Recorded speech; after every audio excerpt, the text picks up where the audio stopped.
Hello everyone and I welcome you all to my channel Career Glow, and Career Glow is always happy to help you in your competitive exams.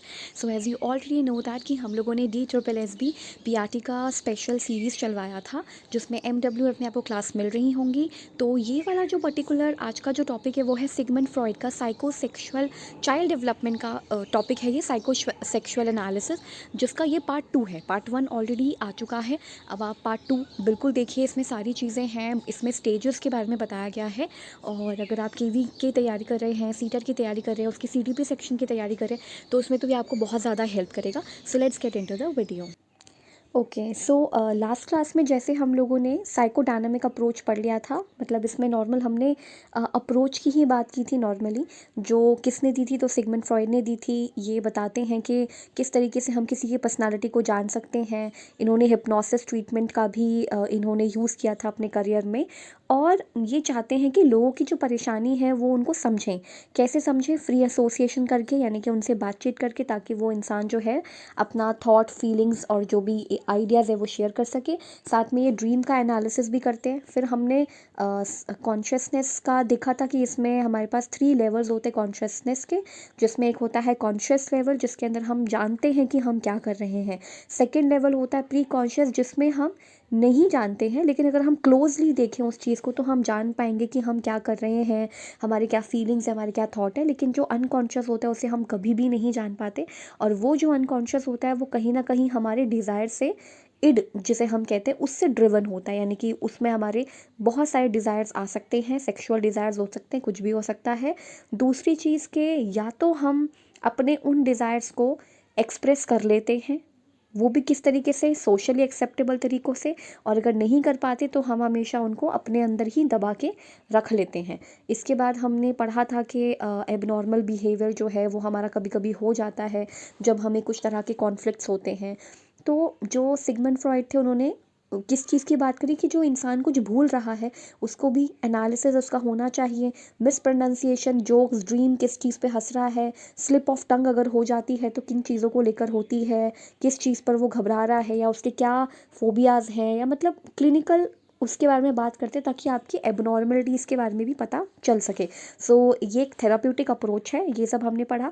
फिर उसके बाद हमने iceberg theory भी देख लिया था कि 10% होता है जो आपको दिखाई देता है, या आप 10% ही अपने बारे में जान पाते हो, बाकी 90% जो होता है वो आपका अनकॉन्शियस से ड्रिवन होता है। हमारे जितने भी बिलीफ, आइडियाज़, ये सब जो भी होते हैं, वो आपका 90% जो होता है वो आपको खुद भी नहीं पता होता, वो आपका अनकॉन्शियस होता है। आप बस 10% ही जान पाते हो, और सामने वाला भी आपको सिर्फ 10% ही जान पाता है या देख पाता है, और बाकी जो आप एक्चुअली हो वो आपका 90% पार्ट है। तो ये वही है कि आपके वर्ड्स, आपकी टोनालिटी, आपका बॉडी लैंग्वेज, जेस्चर वगैरह, ये सब लोग देख पाते हैं।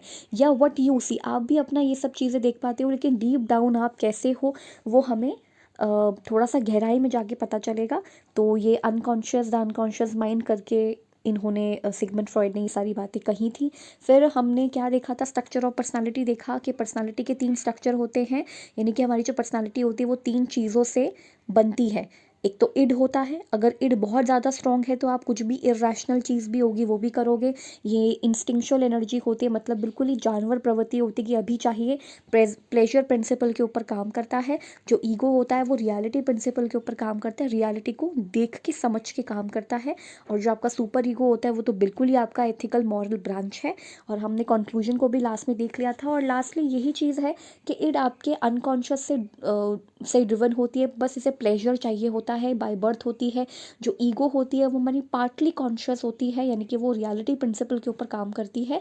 एंड सुपर ईगो तो बिल्कुल ही एथिक्स के ऊपर काम करता है। तो इसका एक वो देख लेते हैं, जो इसका एक फ़ोटो है वो यहाँ पर कह रहा है, इड कह रहा है, I need to eat right this second, यानी कि मुझे अभी इसी वक्त कुछ खाना है। सो ईगो कहता है you can't do that because you are in the middle of an important meeting. तो यानी कि इड जो है वो कैसा है, इड प्लेजर प्रिंसिपल पे काम करता है, चाहे कुछ भी हो उसे अभी प्लेजर चाहिए। सो मुझे अभी इसी क्षण, इसी मिनट मुझे खाना खाना है, तो ये प्लेजर पे काम करता है, ताकि क्योंकि उस चीज़ से खाने से उसको प्लेजर मिलेगा। अब यहाँ पे प्लेजर का मतलब खाने से है, ये आपको कोई एक गीत सुनकर भी आपको प्लेजर मिल सकता है, ड्राइंग बनाकर भी आपको प्लेजर मिल सकता है, खाने से भी प्लेजर मिल सकता है। तो कहने का मतलब है कि जो आपका इड है, तो वो कहता है कि मुझे अभी इसी वक्त खाना है, लेकिन ईगो रियलिटी प्रिंसिपल पे चलता है। ईगो किस पे फोकस करता है? रियलिटी प्रिंसिपल पे, कि नहीं तुम अभी नहीं खा सकते क्योंकि तुम एक इंपॉर्टेंट मीटिंग में हो। तो ये रियलिटी को देख के चलता है। लेकिन सुपर ईगो तो बिल्कुल ही आपका मॉरल है, मतलब बिल्कुल ही पेरेंटल अथॉरिटी है एक तरीके से। Eating during an important meeting is rude and inappropriate, की मीटिंग के दौरान खाना ये तो इनअप्रोप्रिएट है, ये तो खाना ही नहीं है। मीटिंग खत्म होने के बाद खाना, या तो मीटिंग खत्म होने से पहले तुम्हें अपना ध्यान रखना चाहिए था कि तुम्हें भूख लग सकती है। तो सुपर ईगो इस तरह की चीज़ों की बात करता है। अब हम जो बात करने वाले हैं वो है सिगमंड फ्रॉइड के कुछ स्टेजेस की, कि बच्चों के कितनी स्टेजेस होती है। जैसे एरिक एरिक्सन में हमने 8 स्टेजेस देखी, कि उन्होंने तो पूरे एक इंसान को ही 8 स्टेजेस में ऐसे बांट दिया है कि एक इंसान का पूरा ओल्ड एज तक ले गए हैं। लेकिन जो सिगमंड फ्रॉइड, उन्होंने 5 स्टेजेस की बात की है, जिसमें पहले आता है ओरल स्टेज, कि जो बेबी होता है, जो बच्चा होता है ना, वो ओरल स्टेज यानी कि मुंह से, यानी कि खाना खा करके प्लेजर लेता है। बेसिकली सिगमंड फ्रॉइड क्या कहते हैं कि ये तो प्लेजर की बात करते हैं ना, कि इंसानों को प्लेजर चाहिए, तो किसी को ओरल स्टेज यानी कि खाने से मिलता है। फिर एनल स्टेज भी होती है, फैलिक स्टेज भी होती है, लेटेंसी स्टेज होती है, जेनाइटल स्टेज होती है। तो फिर ये 5 स्टेजेस पढ़ते हैं। तो इसमें पहला है स्टेजेस ऑफ पर्सनालिटी डेवलपमेंट, यानी कि पर्सनालिटी डेवलपमेंट की आपके पास 5 स्टेजेस हैं। सो Freud claims that the core aspect of personality are established early, remain stable throughout the life। यानी कि फ्रॉइड कहते हैं कि जो आपकी पर्सनालिटी बनती है ना, वो आपकी अर्ली डेज में बन जाती है। यानी कि जब आप छोटे बच्चे होते हो उसी टाइम बन जाती है आपकी जो पर्सनालिटी होती है, और ये रिमेन स्टेबल रहती है वो भी थ्रू आउट द लाइफ। यानी कि आप बचपन में आपको जैसी चीज़ें, जैसा परवरिश, जैसा नेचर, जैसा नर्चर आपको किया गया है, जिस एनवायरनमेंट में रखा गया है, वही आपकी पर्सनालिटी को बनाता है, और वो through out the life same रहती है। And can be change only with great difficulty, और इन सबको हम चेंज कर सकते हैं, लेकिन उसमें बहुत ज़्यादा डिफ़िकल्टी लगेगी, बहुत ज़्यादा हार्डवर्क लगेगा। ही प्रपोज्ड 5 स्टेज थ्योरी, इन्होंने 5 स्टेज थ्योरी की बात कही है पर्सनालिटी की। इसको हम साइकोसेक्सुअल डेवलपमेंट भी कहते हैं। अब आता है problems encountered eight any stage, मतलब जो आपका सिगमंड फ्रॉइड का जो थ्योरी है ना, उसको हम साइकोसेक्सुअल डेवलपमेंट भी कहते हैं। तो मैंने पहले बता भी दिया था। अब यहाँ लिखा है problems encountered eight any stage, यानी कि इन 5 स्टेजेस में, इन 5 स्टेजेस में किसी एक में भी अगर कुछ प्रॉब्लम हो गई, यानी कि प्रॉब्लम्स हमको मिली, एनकाउंटर हुई, तो डेवलपमेंट बाकी के स्टेजेस में बहुत मुश्किल से होगा या रुक जाएगा। तो मे अरेस्ट डेवलपमेंट, मतलब डेवलपमेंट ऐसे रुकेगा नहीं, लेकिन हाँ बाधित हो जाएगा, इम्पैक्ट पड़ेगा आपके ऊपर, वो भी लॉन्ग टर्म।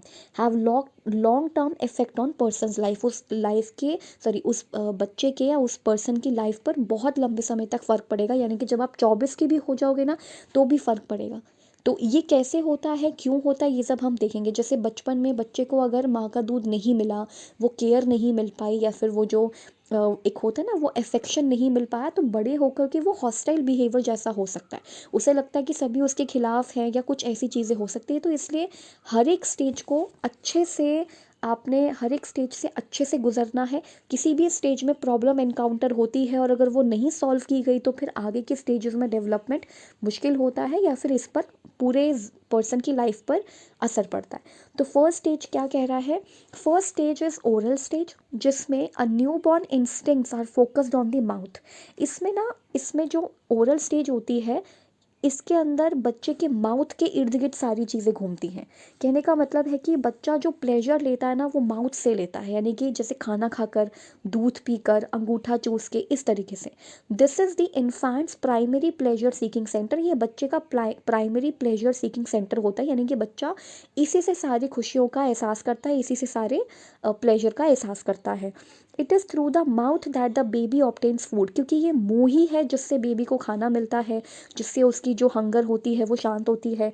तो ये इंपॉर्टेंट पॉइंट्स हैं थोड़े से, कि it is through the mouth, यानी कि मुंह से ही बच्चे को सारा खाना वाना जो है, सारा खाना तो नहीं, मतलब सॉलिड खाना तो नहीं, वो कुछ टाइम के बाद दिया जाता है, बट जैसे दूध हो गया, या फिर जो भी खाना पीना आप खिला रहे हैं, वो सब कुछ वो मुंह से खाता है, और उसका हंगर शांत होता है। तो इसलिए इस स्टेज में, जो ओरल स्टेज होती है, उसके अंदर जो बच्चा प्लेजर लेता है, वो कहाँ से लेता है? खाना खा के लेता है। The infant achieves oral gratification through feeding, बच्चे को फीड किया जाता है, वो खाना खाता है, थम सकिंग करता है, जिसे हम अंगूठा चूसना कहते हैं। और बहुत सारी जो पेरेंट्स हैं, बहुत सारी माता पिता जो हैं, वो बड़े इस चीज़ में परेशान भी होते हैं थोड़े थोड़े टाइम बाद, कि बच्चे ने अगर अंगूठा नहीं छोड़ा, और तो फिर उसमें भी प्रॉब्लम्स आती हैं। तो बच्चा इस स्टेज में थंब सकिंग करता है, बाइटिंग करता है, बैबलिंग करता है, मतलब काटने की कोशिश करता है, कोई भी उसको टॉय मिल जाता है तो मुंह में डाल लेता है उसे।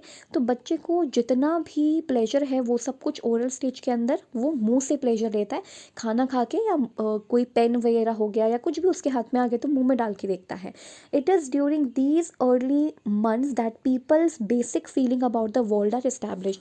हमने एरिक एरिक्सन की थ्योरी पढ़ ली थी और उसमें हमने देखा था कि बच्चा जैसे ट्रस्ट वर्सेस मिसट्रस्ट को करता है इस स्टेज में, जब वो इन्फेंसी के स्टेज में होता है तो या तो उसको ट्रस्ट आएगा या मिसट्रस्ट आएगा। तो वही चीज़, ऐसी ही कुछ चीज़ लिखी हुई है, हालांकि ये फ्रॉइड का स्टेजेस है, उसमें मिसट्रस्ट एंड ट्रस्ट का ऐसा कुछ है नहीं यहाँ पे। बट बच्चा इन्हीं दिनों में उसके अंदर एक बेसिक फीलिंग पैदा होती है अबाउट द वर्ल्ड, जिसके अंदर वो आ रहा है या जिसके अंदर सॉरी वो आ चुका है। Thus for Freud an adult who considers the world a bitter place, यानी कि कहने का मतलब है कि इसी स्टेज में बच्चे को लगता है कि ये जो उसके लिए ना उसके दिल में बेसिक फीलिंग बनती है वर्ल्ड वर्ल्ड के लिए, कि वर्ल्ड जो है वो अच्छा है, रहने लायक है। लेकिन जो बच्चे या जो अडल्ट 24-25 या जो भी हैं, अगर वो वर्ल्ड को एक बिटर प्लेस मानते हैं, स्ट्रगल से भरा हुआ काल मानते हैं, तो उनको ज़रूर इस ओरल स्टेज में प्रॉब्लम हुई होगी। सो वही लिखा है, for Freud an adult who considers the world a bitter place probably had difficulty during the oral stage of development. इसलिए यहाँ पे कहा गया है कि प्रॉब्लम अगर आ जाए किसी भी स्टेज में तो वो आगे लॉन्ग टर्म अफेक्ट देती है पर्सन की लाइफ पर। तो उसी चीज़ के बारे में यहाँ पे लिखा हुआ है कि जिन एडल्ट का या जिन लोगों का जो है वो ओरल स्टेज अच्छे से नहीं बीता है, डिफ़िकल्टी भरा हुआ है, तो उनको आगे चल के ऐसा ही लगता है कि वर्ल्ड जो है वो एक बिटर प्लेस है। अब आगे चलते हैं, जो है second stage, that is anal stage. तो बच्चे को अब ओरल स्टेज के अंदर तो वो खाना खा पी करके जो है प्लेजर ले रहा था, लेकिन एनल स्टेज में अब वो यूरिनेशन एंड डेफिकेशन के थ्रू प्लेजर लेगा। यानी कि प्लेजर का जो अब सेंटर पॉइंट है वो एनल है, ठीक है। It is found that around ages 2 and 3 the child learns to respond to some of the demands of the society. अब इस टाइम तक ना सोसाइटी उससे कह देती है, या सोसाइटी या जो पेरेंट्स है वो उससे ऐसा डिमांड करते हैं, ऐसा एक्सपेक्ट करते हैं कि बच्चा जो है वो बताएगा कि उसे कब वॉशरूम जाना है, या फिर वो किस तरह से इन चीज़ों को करेगा। जैसे उसको डेफिकेशन वगैरह ये सब चीज़ें सिखाई जाती है कि ये सब कैसे करना है, कैसे क्लीन करना है अपने आप को। So one of the principal demands made by parents it's that, parent क्या डिमांड करते हैं बच्चे से, that the child learns to control the bodily function. जैसे मान लो कि अगर यूरिन जाना है, अगर मतलब यूरिनेशन के लिए जाना है, डेफिकेशन के लिए जाना है, तो फिर वो बता दें, और बॉडीली फंक्शन को कैसे कंट्रोल करना है, इनकी कैसे बताना है। लेकिन वही चीज़ है, पेरेंट्स तो इस चीज़ की डिमांड करते हैं कि बच्चा हमें बताए कि ये चीज़ें हो रही हैं, उसको वॉशरूम यूज़ करना है या नहीं। अब यहाँ लिखा है, most children at this age experience pleasure in moving their balls.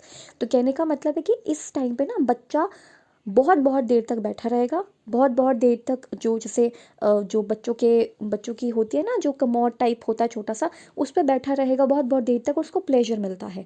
The anal area of the body becomes the focus of centre pleasurable feelings. उसको प्लेजरेबल फीलिंग्स होगी, कभी कभी ऐसा होता है कि वो रोक भी लेता है, उसको यूरिन करना होता है तो वो रोक लेता है। This stage establishes the basis for conflict between id and ego. अब इड क्या है, इड तो यही है, इच्छा ही है उसकी कि वो देर देर तक बैठा रहे वहाँ पे, and ego and between the desire for babyish pleasure and demand for adult control behaviour. तो बेबीश प्लेजर एक तरफ है, और दूसरी तरफ है उसके पेरेंट्स की डिमांड कि बच्चा ये सब सीख जाए, ये बताए कि कब उसको वॉशरूम जाना है, कब नहीं जाना है, कुछ थोड़ा बहुत बताए और सीखे। तो ये होती है एनल स्टेज। ये बच्चा 2 से 3 का होता है, और इतने में वो समझता है इन चीज़ों को, थोड़ा बहुत वो इन सब चीज़ों को समझने लगता है। फिर आता है third stage, that is phallic stage, जो कि बहुत बड़ी स्टेज है। सो यहाँ पे लिखा है फैलिक स्टेज में, this stage focuses on the genitals. ये जो स्टेज होती है ये जेनाइटल के ऊपर फोकस करती है। यानी कि बच्चों को, जो लड़का है लड़की है, उसका जो प्यार होता है, जैसे बॉय है तो उसका प्यार अपने माँ के लिए होगा, जो गर्ल है उसका प्यार ज़्यादा अपने पिताजी के लिए होगा। तो ये फैलिक स्टेज क्या कहती है, एट अराउंड एजेस 4 to 5, मतलब जब 4 और 5 साल का बच्चा होता है, उस दौरान होता है, तो children begin to realise the differences between males and female. इस समय उनको समझ में आने लगता है कि मेल अलग होते हैं, फीमेल अलग होते हैं, मतलब 2 अलग अलग लोग होते हैं, एक मेल है और एक फीमेल है। बच्चे को थोड़ा बहुत अपने जेनाइटल्स का पता चलता है, थोड़ा बहुत अपने बारे में ज्ञान होता है कि ये मेल है, ये फीमेल है, ये सब चीज़ें। They become aware of sexuality and sexual relationship between their parents. अब उनके पेरेंट्स में एक माता है और एक पिता है, और दोनों ही अलग अलग हैं, इसके बारे में पता चलता है। मेल अलग होता है, फीमेल अलग होता है, ये भी पता चलता है बच्चे को इसी स्टेज में। During this stage the male child experience the Oedipus complex. अब देखो ये दोनों कॉम्प्लेक्स है, इसको ग्रंथि कहते हैं इंग्लिश में, वैसे कॉम्प्लेक्स तो ग्रंथि कहते हैं, लेकिन ये वैसे कोई ग्रंथि उस तरह की नहीं है कि मतलब बॉडी के अंदर कोई ग्लैंड हो, बट यहाँ पर ऐसा मतलब ये मतलब कोई ग्लैंड नहीं है एज सच, बट ये एक कहानी की तरह के तरीके से हम इसको जोड़ सकते हैं कि बच्चा एक्सपीरियंस करता है ओडिपस कॉम्प्लेक्स। अब ये ओडिपस कॉम्प्लेक्स का मतलब क्या है, जो कि मेल चाइल्ड है वो इसको एक्सपीरियंस कर रहा है। तो यहाँ लिखा है which involves love for the mother, यानी कि बच्चा जो लड़का है, जो मेल चाइल्ड है, जब उसका प्यार अपनी माता के लिए ज़्यादा हो जाता है तो उसे ओडिपस कॉम्प्लेक्स कहते हैं, जिसमें वो अपनी मम्मी से तो बहुत ज़्यादा प्यार करता है लेकिन अपने पिताजी को एक हॉस्टिलिटी के तरीके से देखता है कि मतलब बड़ा हॉस्टाइल है, और पापा जो है वो डांटेंगे, पापा जो है वो थोड़े से खड़ूस है या टाइप कुछ ऐसा, मतलब पापा से डरने लगता है या कुछ ऐसी चीज़ें होती हैं। And the consequent fear of punishment, even उसे पिताजी से पनिशमेंट मिले ये भी उसे डर लगता है, लेकिन उसका उसका जो प्यार है वो अपनी मम्मी के लिए ज़्यादा होता है। ओडिपस कौन था, तो ओडिपस एक ग्रीक किंग था who unknowingly killed his father. तो ओडिपस एक ग्रीक किंग है, ऐसी मतलब लेजेंडरी स्टोरी हैं, पुरानी स्टोरीज़ हैं, कितनी सही है कितनी गलत है ये तो हम नहीं जानते, लेकिन ओडिपस एक किंग था, ग्रीक किंग था, जिसने अननोइंगली अपने पिता की हत्या कर दी थी, किल्ड कर दिया था अपने फादर को, and then married his mother, और अपने मम्मी से उसकी शादी कर ली थी, या उसने शादी कर ली थी। इस तरह का कुछ माइथोलॉजीज़ हैं पुरानी, मतलब ग्रीक माइथोलॉजी तो नहीं बट हाँ कुछ ऐसे लेजेंडरी स्टोरीज़ हैं। तो सेम चीज़ जो है वो गर्ल्स के लिए भी है, जिसे हम इलेक्ट्रा कॉम्प्लेक्स कह रहे हैं। तो यहाँ लिखा है a major developmental achievement of this stage is the resolution of the Oedipus complex. अब होता क्या है कि इस स्टेज के एंड तक या इस स्टेज तक आते आते ओडिपस कॉम्प्लेक्स जो है रिजॉल्व हो जाता है। रिजॉल्व यानी कि हमें इस चीज़ को ठीक कर लेना चाहिए इसी स्टेज में। This takes place by accepting his father's relationship with his mother. इसमें बच्चे को समझ आ जाना चाहिए कि मेरी माता के साथ जो रिलेशनशिप है वो मेरे पिता का है, and modelling his own behaviour after his father. और अब मुझे अपने पिता को रोल मॉडल मानना है, ना माता जी के साथ रहना है। तो मम्मी के लिए जो लड़के का प्यार है वो उसे गिव अप करना पड़ेगा इस स्टेज पे, क्योंकि उसको समझ आ गया है कि माता और पिता जो हैं वो एक साथ हैं। मेरा जो प्यार है माता के लिए वो तो ठीक है, लेकिन वो अब अपने माता और पिता के रिलेशनशिप को समझेगा, तो उसे वो चीज़ गिव अप करनी पड़ेगी। लेकिन अगर ये रिजॉल्व नहीं हुआ तो वो बाद तक भी फीमेल से ही ज़्यादातर रहेगा एक डिपेंडेबल रिलेशनशिप में, ये हम पढ़ेंगे यहाँ पे। For girls the Oedipus complex called Electra complex after Electra a Greek character. तो इलेक्ट्रा भी जो लड़की है वो भी एक ग्रीक कैरेक्टर है, हु इंड्यूस्ड हर ब्रदर, जिसने अपने ब्रदर को इंड्यूस किया कि माता को मार दो, यानी कि जो उसकी मदर है उसको मार दो, to kill their mother. Follows are slightly different course by attaching her love to the father. A girl tries to symbolically marry him and raise a family. तो सिम्बॉलिकली शादी कर ली या फिर जो फैमिली है उसको आगे बढ़ाया, कहने का मतलब ये है कि अपना जो प्यार था उसने पिता के लिए अटैच कर लिया, लेकिन when she realises that this is unlikely, लेकिन जब उसने रियलाइज़ किया ये अनलाइकली है, she begins to identify with her mother. तो वो अपने मदर के तरह चीज़ों को करने लगी, and copy her behaviour as a means of getting or sharing in father's affection, कि फादर का अफेक्शन चाहिए तो उस तरह से बिहेव करना होगा। कॉपी करा उसने अपना मम्मी का जो भी व्यवहार है।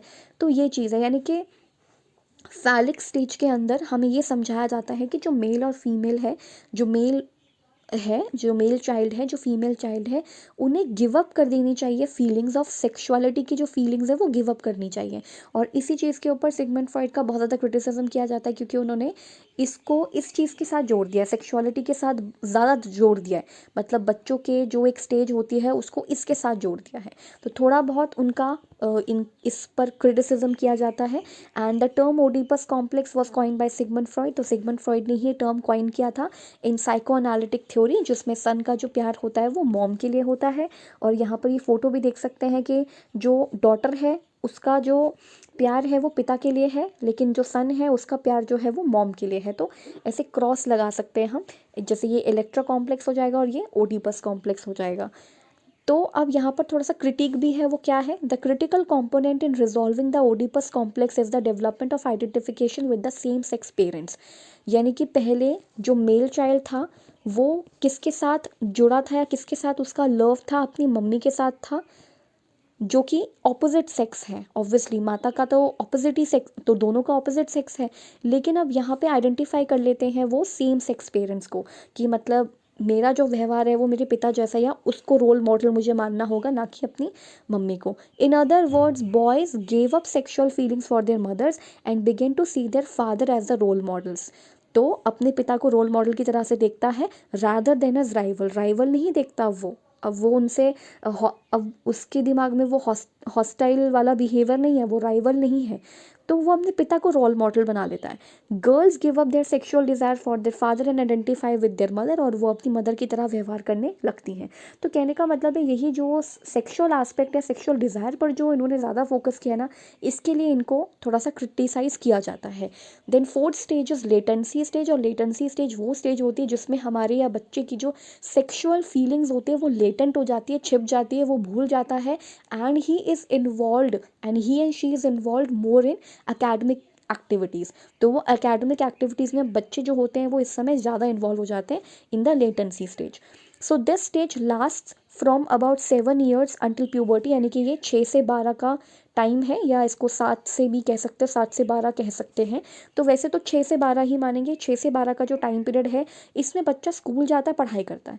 एरिक एरिक्सन के हिसाब से कौन सी स्टेज होनी चाहिए, तो एरिक एरिक्सन के हिसाब से ये स्टेज होनी चाहिए इंडस्ट्री वर्सेस इन्फीरियोरिटी, जिसमें बच्चा स्कूल जाता है और उसके अंदर एक वर्च्यू आता है, दैट इज़ कॉम्पिटेंसी का। During this period the child continues to grow physically, बच्चा ग्रो तो करता है physically, but sexual urges are relatively inactive, लेकिन जो उसके अंदर सेक्शुअल अर्जेस होती है वो इनएक्टिव होती हैं, यानी कि जो पहले फैलिक स्टेज के अंदर थी वो सब छिप जाती हैं, लेटेंट हो जाती हैं।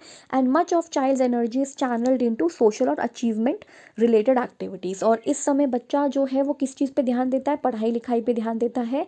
इंडस्ट्रीज़ वही, मतलब थोड़ा पढ़ाई लिखाई करता है, होमवर्क करता है, प्ले यानी कि खेलना वेलना, इन सब एक्टिविटीज़ में लग जाता है। Now the fifth stage is genital stage. इस स्टेज को हम कह सकते हैं ये एडोलसेंट वाली स्टेज है, 12 से 18, जिसको हम कहते हैं, एंड WHO के according this is 10 to 19 years of age. तो ये एडोलसेंट वाली एज होती है जिसे हम जेनाइटल स्टेज कहते हैं। During this stage the person attains maturity in psychosexual development, बच्चे में थोड़ी मेच्योरिटी आती है धीरे धीरे। The sexuality, fears and repressed feeling of earlier stage, यानी कि पुराने अर्ली स्टेज की जो सेक्सुअलिटी थी, जो डर था, जो रिप्रेस्ड फीलिंग थी, वो बाहर आती है और once again exhibited. People learn to deal with members of the opposite sex के मेंबर के साथ डील करते हैं, बातचीत करते हैं in a socially and sexually mature way, थोड़े मेच्योर तरीके से बातचीत करते हैं। तो ये चीज़ थी, इसमें 5 स्टेजेस थी इसके अंदर जो हमें सिगमंड फ्रॉइड ने बताई हैं। तो जिसमें ओरल स्टेज आता है, पहला होता है ओरल स्टेज, इसके अंदर बच्चा जितना भी प्लेजर होता है वो खा पी कर लेता है, थम सकिंग करेगा और ये सारी चीज़ें। एक और प्रॉब्लम है कि अगर किसी भी स्टेज में बच्चे का डेवलपमेंट रुक जाए या कुछ प्रॉब्लम आ जाए तो वो आगे की भी स्टेजेस को प्रभावित करता है, वो हम समझेंगे। फिर एनुअल स्टेज आती है जिसमें वो बहुत बहुत देर तक यूरिनेशन एंड डेफिकेशन के लिए बैठा रहेगा, है ना। और फैलिक स्टेज के अंदर जो उसका मेल चाइल्ड है तो वो ओडिपस कॉम्प्लेक्स को वो करेगा, एक्सपीरियंस करेगा, लड़की है तो इलेक्ट्रा कॉम्प्लेक्स को। एंड उसके बाद लेटेंसी स्टेज जिसमें आपके सेक्सुअल अर्जेस लेटेंट हो जाती हैं, बच्चा जो है मोर एक्टिव होता है इन एकेडमिक एक्टिविटीज़ में ज़्यादा एक्टिव होता है। जेनाइटल स्टेज जब हम एडोलसेंट वाले पीरियड में आ जाते हैं। अब नेक्स्ट है व्हाट इज़ फिक्सेशन, और यही होता है जिसकी वजह से स्टेजेस, आगे की स्टेजेस प्रभावित होती हैं, इस पे इम्पैक्ट पड़ता है। So what is fixation, so हम ये पढ़ रहे थे कि what is the meaning of fixation, fixation क्या है। So however if the journey towards this stage is marked by excessive stress और overindulgence, it may cause fixation to an earlier stage of development. कहने का मतलब ये है कि जैसे मान लीजिए कि आप ओरल स्टेज में हैं, इस समय आप ओरल स्टेज के अंदर हैं, तो बच्चे को इसमें दूध देना है, ठीक है, उसको फीड करना है, और वो अंगूठा चूसता है, इसमें जो भी चीज़ है वो मुंह में लेके देखता है, ये सब चीज़ें। एनल स्टेज है तो आपको उसको क्लीन रखना है, और वो बहुत बहुत देर तक यूरिनेशन एंड डेफिकेशन के लिए बैठा रहेगा क्योंकि वहीं से प्लेजर मिल रहा है। तो कहने का मतलब ये है कि जो भी जिस स्टेज का काम है वो उसी स्टेज में फिनिश हो जाना चाहिए। अगर बच्चा इस समय ऐसे लेट के दूध पीता है तो कुछ टाइम बाद उसका ये लेट के दूध बंद हो जाना चाहिए, यानी कि कि बॉटल से जो दूध पीता है वो बंद हो जाना चाहिए, जो वो अंगूठा चूसता है वो भी बंद हो जाना चाहिए। तो कुछ बच्चे होते हैं ना, जैसे कि 6 क्लास तक भी और 5th क्लास के बाद भी आगे तक वो ऐसे ही अंगूठा चूसते हैं, मम्मी के पास इस तरीके से रहते हैं, तो वो उनका उसी स्टेज के अंदर ख़त्म हो जाना चाहिए था। क्योंकि कभी कभी क्या होता है कि या तो फिर बच्चे को अगर नहीं मिला हो, या तो डिप्राइव्ड हो, अगर डिप्राइव्ड हो, अगर डिप्राइव किया गया हो, मतलब बच्चे को दूध ही जो है वो माँ का दूध ना मिला हो, या फिर जो अंगूठा चूसना होता है वो ना कर पा रहा हो, या फिर मतलब कोई भी किसी भी स्टेज में वो कोई चीज़ या तो नहीं कर पा रहा है, या फिर उसको जितना मिलना चाहिए था उतना नहीं मिल पाया है, या फिर कुछ ज़्यादा ही ओवर इंटेलिजेंस हो गया। तो ओवर इंटेलिजेंस और डिप्रीवेशन जिसे हम कहते हैं, या तो डिप्राइव किया गया हो या तो नहीं दिया गया हो, दोनों से फिक्सेशन हो जाती है। क्यों हो जाती है? ओवर इंटेलिजेंस का मतलब है अगर बच्चा वो उस स्टेज में ख़त्म ना करके उसको आगे तक लेके जा रहा है, बहुत बहुत और भी टाइम तक ओवर इंटेलिजेंस हो रहा है, यानी कि कुछ ज़्यादा ही समय तक अंगूठा चूसने का जो प्रोसेस है उसका वो चल रहा है, तो वो आगे भी उसको हर स्टेज में लेकर जाएगा। क्योंकि ओवर इंटेलिजेंस हो गया तो भी वो आगे की स्टेज को प्रभावित करेगा, यानी कि उसका जो प्लेजर होगा, जो उसको ओरल प्लेजर होगा, वो उसको आगे तक भी चाहिए होगा, जिसके बारे में हम पढ़ेंगे कि आगे क्या क्या प्रॉब्लम हो सकती है अगर ओवर इंटेलिजेंस हो जाए तो। और अगर डिप्राइव किया गया हो तो फिर तो होगा ही। डिप्राइव इसलिए क्योंकि पहले तो डिप्राइव कर दिया गया था, तो अब वो उस चीज़ को जो डिप्राइव किया गया था उस चीज़ को ठीक करने के लिए या उस चीज़ को कंपनसेट करने के लिए वो चीज़ और करेगा। तो आगे के स्टेजेस भी बहुत ज़्यादा प्रभावित हो जाएंगी। तो इसलिए जो जिस स्टेज का काम है वो उसी स्टेज में ख़त्म हो जाना चाहिए। ठीक है, अगर कभी भी ओवर इंटेलिजेंस हो गया, या फिर आपने कुछ ज़्यादा एक्सेसिवली कर दिया, या फिर डिप्राइव किया गया, तो भी फिक्सेशन हो सकता है। So however if the journey towards this stage is marked by excessive stress और over intelligence, it may cause fixation to an earlier stage of development. तो अगर आपने अर्लियर स्टेज ऑफ डेवलपमेंट, यानी कि जब डेवलपमेंट का स्टेजेस चल रहा था उसी में रह जाएंगे, यदि किसी एक पर्टिकुलर स्टेज में चीज़ों का कुछ ज़्यादा ओवर इंटेलिजेंस हो गया या डिप्राइव किया गया तो।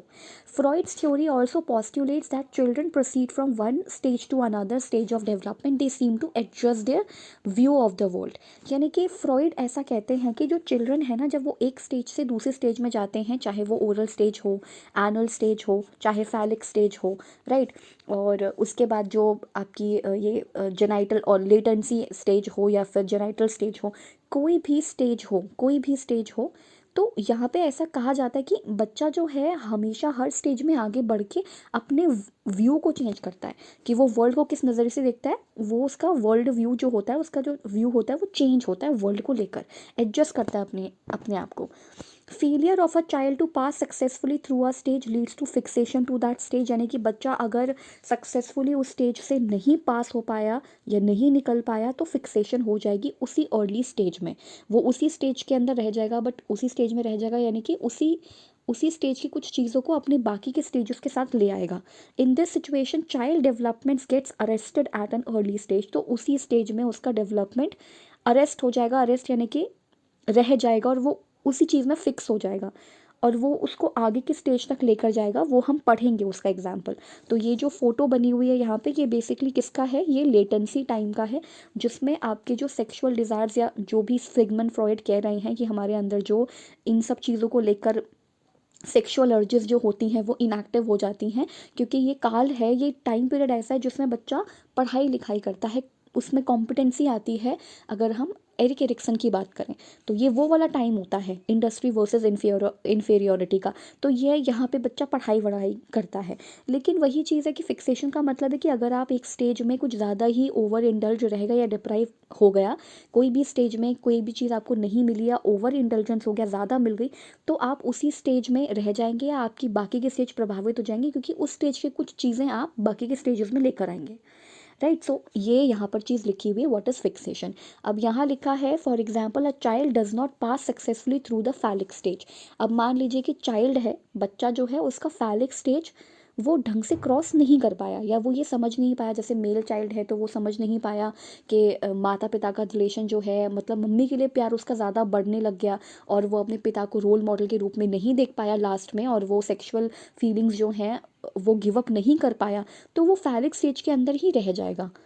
वो मतलब उसका डेवलपमेंट वहीं अरेस्ट हो गया ना। So a child does not pass successfully through the phallic stage, fail to resolve Oedipal complex, तो वो उसका ओडिपल कॉम्प्लेक्स जो होगा वो रिजॉल्व नहीं होगा। एंड उसको पिताजी कैसे लगेंगे, अभी भी हॉस्टाइल लगेंगे कि ये तो मुझे पनिशमेंट देने वाले हैं, and may still feel hostile towards the parent of the same sex. और this failure may have serious consequences for the child's life, और ये उसके पूरी ज़िंदगी भर उसको परेशान करेगी ये बात। सच a boy may come to consider that men are generally hostile, और उसको लगेगा कि जितने भी मैन होते हैं या सारे जो मैन होते हैं हॉस्टाइल होते हैं, यानी कि लड़ाई वड़ाई करने वाले होते हैं और पनिशमेंट देने वाले होते हैं, इस तरह का उसका हमेशा उसको यही लगता रहेगा। And may wish to relate to female in a dependable relationship, और वो हमेशा फीमेल्स के साथ अच्छा फील करेगा। तो कहने का मतलब है कि बच्चे को फैलिक स्टेज के अंदर ही पता चल जाना चाहिए कि नाउ ये समय आ चुका है कि अपनी जो आपकी जो सेक्सुअल फीलिंग्स है वो आपको क्या करनी पड़ेंगी, गिव अप करनी पड़ेंगी। तो यहाँ पे वही लिखा है, boy give up sexual feelings for their mother and begin to see their fathers as a role model. लेकिन अगर वो रोल मॉडल के रूप में उनको नहीं देख पाया तो फिर वो आगे के रिलेशनशिप में फीमेल के साथ रहेगा, लेकिन डिपेंडेबल रिलेशनशिप में, और समझेगा कि जितने भी मेन होते हैं वो जनरली हॉस्टाइल होते हैं। फिर फिक्सेशन के अलावा एक और वर्ड है, दैट इज़ रिग्रेशन। देखो, एक होता है प्रोग्रेस, एक होता है प्रोग्रेशन या प्रोग्रेस। प्रोग्रेस का मतलब होता है स्टेप आगे लेना, ठीक है, आगे स्टेप बढ़ाना, उसको कहते हैं प्रोग्रेशन। प्रोग्रेशन यानी कि आगे की तरफ स्टेप बनाना, बढ़ाना। बट रीग्रेशन का मतलब है, री का मतलब ये होता है ना टर्न, यानी कि पीछे मुड़ना या जो भी आप कह लो। तो रीग्रेशन का मतलब है कि बैक स्टेप लेना। बैक स्टेप लेना यानी कि पीछे की जितनी भी आपकी स्टेजेस हैं उसी में वापस चले जाना, उसको हम लोग क्या कहेंगे, रिग्रेशन कहेंगे। So regression is also a likely outcome in such situation. अगर ओवर इंटेलिजेंस हो जाए या फिर बिल्कुल ही डिप्राइव कर दिया जाए तो फिर रिग्रेशन भी हो सकता है। It takes a person back to an early stage, वो वापस पिछली स्टेज में चला जाएगा। Regression occurs when a person's resolution of problem at any stage of development is less than adequate. In this situation people display behaviours typically of a less mature stage of development. तो वही चीज़ है कि जितना मिलना चाहिए था उतना नहीं मिला, उससे कम मिला। लेस देन एडुकेट, जितना मिलना चाहिए था उतना नहीं मिल पाया। तो बेसिकली फिक्सेशन क्या है, ओवर इंटेलिजेंस हो जाए तो। एंड रिग्रेशन का मतलब है जितना मिलना चाहिए था उतना नहीं मिल पाया, तो फिर ये सिचुएशन हो जाएगी। लेकिन फिर भी हम लोग फिक्सेशन वर्ड का इस्तेमाल करते हैं। फिक्सेशन को ना आज हम दोनों के लिए इस्तेमाल कर लेते हैं कि फिक्सेशन का मतलब ये है कि या तो ज़्यादा मिल जाए या तो कम मिल जाए। बट एक और वर्ड भी है जो है हमारे पास, रिग्रेशन, दैट इज़ कि मतलब रिग्रेशन वर्ड भी पता होना चाहिए। इसका मतलब ये है कि जितना ज़रूरत थी, जितना मिलना चाहिए था उतना भी नहीं मिला। And people display behaviour typically of less mature, और अब अपने जितना आप जिस स्टेज में हो उससे कम या लेस मेच्योर बिहेव आप करते हो।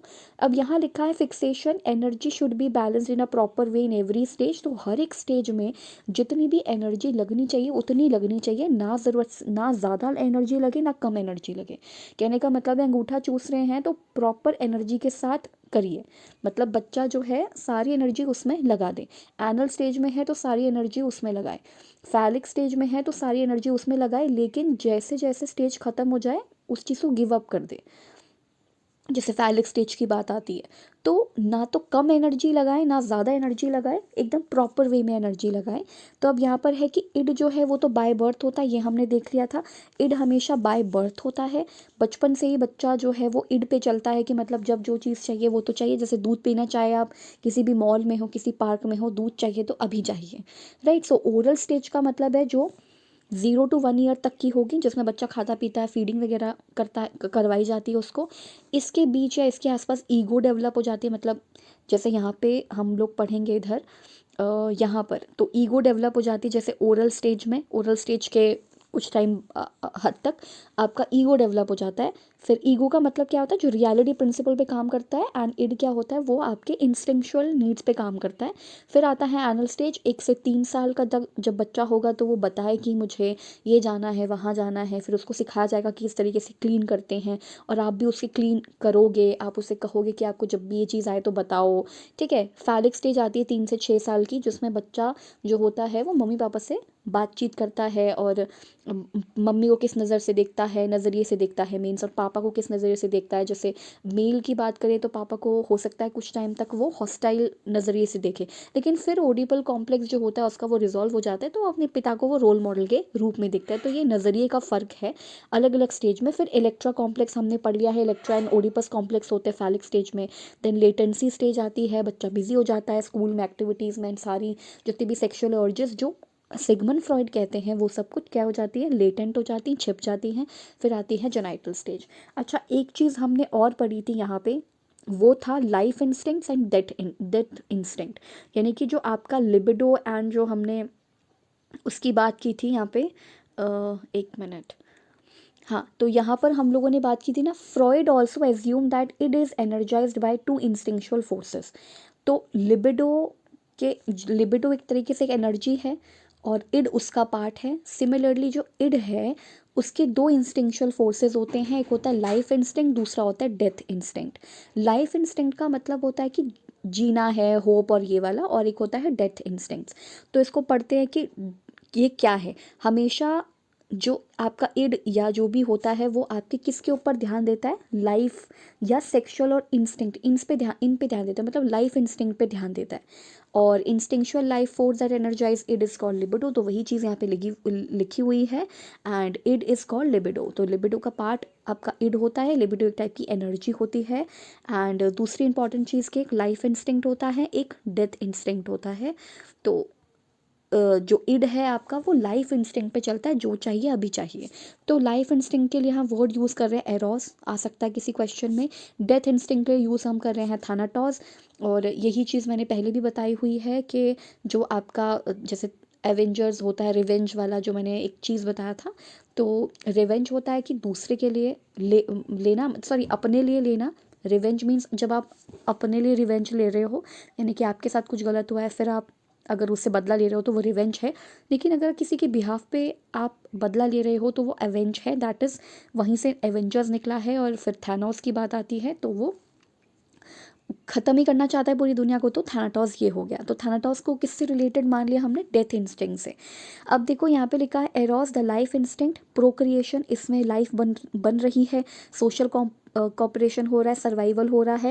एंड जो थैनाटॉस की अगर हम बात करें तो ये डेथ इंस्टिंक्ट है, एग्रेशन होता है, इसमें रिस्की बिहेवियर होता है, रिलीविंग ट्रॉमा, ये सारी चीज़ें। So in Greek mythology Eros is the god of love. पूछा जा सकता है कि एरोस का मीनिंग क्या है। सो ग्रीक मैथोलॉजी के according arrows means God of love, and Thanatos is the god of death, making them opposite to one another। ये एक दूसरे के ऑपोजिट होते हैं। वही एक एंजल गार्डियन है, या एक एंजल है और दूसरा जो भी आप कहते हैं इसको डेविल टाइप, जो भी आप कह लो वो है। The story of Eros and Thanatos inspired Sigmund Freud to create a psychological theory that a person instincts fall into one of two categories, the Eros category और द थैनाटॉस कैटेगरी। तो ये सब सिगमंड फ्रॉइड ने बताया था। ये अब हम फिक्सेशन की बात करेंगे कि क्या है ये oral fixation, anal fixation, phallic fixation. ये फिक्सेशन ये क्या चीज़ होती है, तो हमने देख लिया कि फिक्सेशन का मतलब होता है यहाँ पे ओवर इंडल्जेंस। ओवर इंडल्जेंस, जब आप ओवर इंडल्जेंस हो जाएं किसी चीज़ में तो उसको हम लोग फिक्सेशन कह देते हैं। तो ओरल फिक्सेशन का मतलब है यदि बच्चा जो है अंगूठा चूसता है तो वो आगे के स्टेजेस तक भी उसको कैरी कर रहा है, उसका मतलब ओवर इंटेलिजेंस हो गया, तो वो आगे भी जाके ओरल फिक्सेशन, उसको कुछ ना कुछ चाहिए होगा, चाहे वो स्मोकिंग हो, चाहे वो गम च्युई करना हो, चाहे वो नेल बाइटिंग करनी हो, मतलब ओरल फिक्सेशन उसके अंदर फिर रहेगा ही रहेगा। मतलब वो आगे भी कुछ ना कुछ वो मुंह में डाल के देखना चाहेगा, चाहे वो स्मोकिंग हो, मतलब किसी चीज़ का एडिक्शन हो जाएगा, तो ये ओरल फिक्सेशन है। एनल फिक्सेशन अगर हो जाए तो फिर जिसके अंदर मतलब बच्चा जो है बड़ा क्लीनलीनेस अपने आप को रखेगा, ऑर्डरलीनेस एंड क्लीनलीनेस, ऑब्सेसिवनेस हो जाएगी, बहुत ज़्यादा रिजिडिटी हो जाएगी। इसको हम पढ़ते हैं, एक चीज़ होती है, एक बीमारी तो नहीं कह सकते बट एक साइकोलॉजिकल डिसऑर्डर है, दैट इज़ ओसीडी, जिसे हम कहते हैं ओसीडी। इसमें ऑब्सेसिव कंपल्सिव डिसऑर्डर होता है। ये ऑब्सेसिव यानी कि ऑब्सेशन हो जाता है आपको किसी एक पर्टिकुलर चीज़ का। जैसे मान लो कि आप आपको कोई चीज़ क्लीन करनी है तो आपको उसका ऑब्सेशन हो गया, कोई आपको एक चीज़ पसंद है तो आपको उसका ऑब्सेशन हो गया। तो OCD is obsessive compulsive disorder, और इसमें ऑर्डरलीनेस आ जाता है, ऑर्डर में चीज़ों को रखना। ठीक है, ऑर्डर में चीज़ों को रखना, जैसे कि मान लो कि आपकी एक टेबल है जिसमें आप कॉपी किताब जो है रखते हो, आपकी कॉपी यहाँ पर पड़ी हुई है, कुछ पेन्स हैं वो यहाँ पे पड़े हुए, तो आप इसको अब एक ऑर्डर में रखोगे क्योंकि आपको ऑर्डरलीनेस पसंद है, और आपको ऑब्सेसिवनेस हो जाएगा क्लीन वगैरह करने का, और रिजिडिटी आ सकती है। फैलिक फिक्सेशन का मतलब है आप अपने आप को देखते रहोगे, आप अपने आप को सुंदर मानोगे, या वैनिटी, जैसे वैनिटी वैन्स होती है ना, तो वैसे ही होता है ये। फिर एग्जीबिशनिज्म, ये भी प्रॉब्लम हो जाती है, और प्राइड हो सकता है। अब ये एक्सीबिशनिज्म क्या होता है? Extravagant behaviour that is intended to attract attention to oneself, अपने मतलब लोगों की अटेंशन पाने के लिए कुछ आप जब करते हो, जैसे साइकेट्रिक हिस्ट्री या उसमें बात करें, उस टर्म्स में बात करें, तो एक मेंटल कंडीशन होती है characterised by the compulsion to display once genital in public, जिसमें आप पब्लिक्स में अपने जेनाइटल्स दिखाते हो। तो ये कुछ फैलिक फिक्सेशन, ये कुछ फिक्सेशंस थी, ओरल फिक्सेशन, और ये सब हो सकता है यहाँ से क्वेश्चन आ जाए।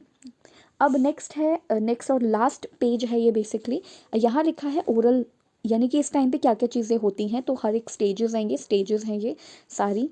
एंड इन स्टेजेस में देखते हैं, इड तो बाय बर्थ होता है, इड जो होता है जिसको हम कहते हैं ना इंस्टिंक्चुअल, इसमें होती है, जानवर प्रवृत्ति होती है, जो चाहिए वो अभी चाहिए।